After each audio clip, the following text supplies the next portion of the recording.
So sa naging bakbakan nga po mga idol sa pagitan ng ating pambato na si Jerwin Angcahas kalaban itong si Ruben Tostado, kung saan mga idol kagaya po sa inaasahan natin, round 1 pa lang ng laban, pinulbos na kagad ng ating pambato itong si Tostado. Bagsak ito sa kaliwa ni Angcahas, pero matigas din itong Meksikano mga idol, ay sumuko kahit bugbog na kay Angcahas. Nakabawi naman ito sa round 2 mga boss, magaganda ang patama nito sa Pinoy, pero pagdating sa round 3 mga idol, wala na, bumagsak ulit si Ruben Tostado. Natapos naman ito ang round mga idol, pero hindi na nito kaya tumayo para ipagpatuloy pa ang laban sa round 4. Kaya panalo po si Jerwin Angcahas via stoppage sa round 3.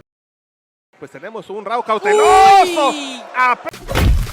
Samantala viral nga po mga idol ang naging reaksyon ni Yordenis Ugas para sa bakbakan ng ating pambansang kamao Manny Pacquiao kalaban sa Mayweather Jr. sa rematch nila. Ano yan ni Ugas mga idol? Takot din daw si Pacman makipag-rematch sa kanya matapos niya ito ma-upset sa bakbakan nila noong 2021. Well, tila hindi yata narinig ni Ugas mga idol ang kanyang mga sinasabi kay Pacman. Hindi ba nito naisip mga boss na ano pa ba mapapala ni Pacman kung lalabanan ulit nito si Ugas? Talagang wala mga idol. Nagsabi naman si Ugas na bibigyan daw nito ng rematch si Pacman, pero anong ginawa nito mga idol? Nilabanan nito si Spence at nagpakita naman ng magandang galawan si Pacman sa laban nito kay Barrios na siya naman ang tumalo kay Ugas. Ngayon nag-aangas si Ugas mga boss at sinasabi na takot daw si Pacman sa kanya sa rematch. Ang tanong, ano ba ang kaya i-offer ni Ugas sa laban nito kay Boss Manny maliban sa wala itong mga boxing fans na kaya sumuporta sa kanya para kumita naman ng bakbakan? Sabi pa nga ni Timothy Bradley dati mga boss, basura na daw si Ugas nung nakalaban pa nito si Spence at hindi tangik si Manny Pacquiao mga idol, napipiliin nito si Ugas kaysa sa rematch nito kay Mayweather Jr. na posibleng 100 milyon ang kanyang kikitain sa bakbakan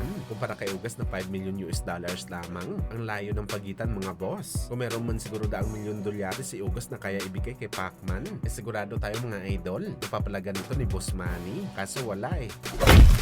Sa kabilang banda naman mga idol, speaking sa big money fight, ang napabalitang sagupa ni David Benavides kalaban si Sordo Ramirez ay hindi daw kumikita na maayos ang laban. Hindi pa daw nasusold out ang laban nila mga boss. Nagaganapin sa holiday ng Mexico sa 5 de Mayo. Meron pa report mga idol na posible daw ibaba ang presyo ng ticket at pay-per-view para kahit papano meron mabenta na malaki. Well, isa lang masasabi natin dito mga boss, talagang si Canelo pa ang cash cow ngayon ng Mexico. Kung si Canelo ang lumaban ngayon, malamang punuan ito mga idol. Kaso injury pa ito mga boss. At sa buwan pa ng September ang kanyang pagbabalik sa aksyon. Kailangan pa talaga bumuo ni David Benavides na malalaking laban bago nito mapantayan si Canelo sa pagiging cash cow ng Mexico. Pero inaasahan pa rin natin mga boss na dudumugin pa rin ang laban ni Benavides. Kasama kasi nito sa undercard si Jaime Munguia na meron din malawak na fanbase sa bansang Mexico at medyo matagal pa naman ang laban mga idol. Baka ma-sold out naman ang boxing event.